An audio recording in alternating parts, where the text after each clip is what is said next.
What's going on, everybody? Today I'm going to be making a poster for this album right here. This is way overdue and I actually have a pretty cool idea of what to do. We're going to be using a couple of really cool features in Adobe Photoshop as well as some typography from Illustrator to achieve this. Okay, so let's jump into Photoshop first. Alright, so I found this image here on Unsplash and I thought it would be really cool for this album. When people describe what this album sounds like, pink swirls is a very common phrase, but we need to make a couple of adjustments to it. So before we do anything else, I'm going to match the color of the Loveless album cover to this image, and I'll show you exactly how to do that. So we're going to go up here to Image, Adjustments, and Match Color, and we're going to choose the source of Untitled 1. That's where our Loveless is. So as you can see here, with a couple of clicks, we've matched the color of the album cover. And now we'll head over to Illustrator to set up our layout. I'm going to design this one in 18 by 27 because I want that nice long vertical layout. This rectangle right here is going to be our placeholder, and this is where that swirl artwork is going to be. So as you can see, most of this poster is going to be that artwork. And the typography here, Swiss Design. You could easily do Bauhaus or a different kind of design style, but I just think that with a minimalist type, it's going to look best with that image, especially considering that we want the image to be the focus of the poster and the typography to be secondary. So I'm going to start laying down some type.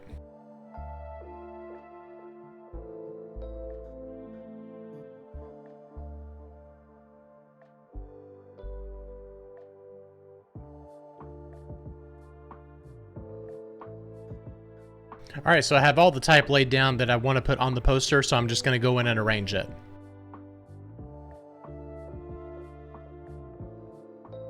All right, so we're good there, pretty happy with that layout. So what I'm going to do is I'm going to go ahead and copy this and move it over to Photoshop, and we're going to paste it right here in the middle, and that's going to be our placeholder for the image, so we'll bring that in later. I'm going to go ahead and bring all the type in now. All right, so I have the type on its own layer, and this shape also has its own layer. So now I'll go over here and just drag this up here, and then drag it onto our artboard.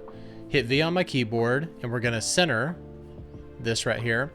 And now we're going to bring this on top of our Vector Smart object. So now we're going to select this top one, right click, and click on Create Clipping Mask. So that's going to mask this image to our shape. So now I'm going to do Command T on my keyboard. And now we're going to expand this up, and you can see this right here. So now that stays within the confines of our shape. And then instead of just a plain white background, I think I'll probably do something like this, where we do a really light version of this pink. And then maybe I'll do a color overlay of a dark version of the pink for the type. That's looking really nice right there. So this kind of poster, it's kind of like a Swiss poster, but in reverse, where the focus is the image and not the type. I may add a grain layer on the top along with a vignette, and we'll just kind of see how it looks. So there's our grain with our vignette, and let's go ahead and change this to overlay. And typically I would do some kind of an effect on this image, but I really like the rawness of it. You can see that it's not made up of a whole bunch of clean lines. It's got that nice distortion there, even without the grain, and I think it works really well. So just a couple of small things that I always like to do with posters like this, especially ones that appear like a promo poster for when the album came out. It needs a little bit of a vintage look. So we select our rectangle here, go up to Filter, Blur, and Gaussian Blur.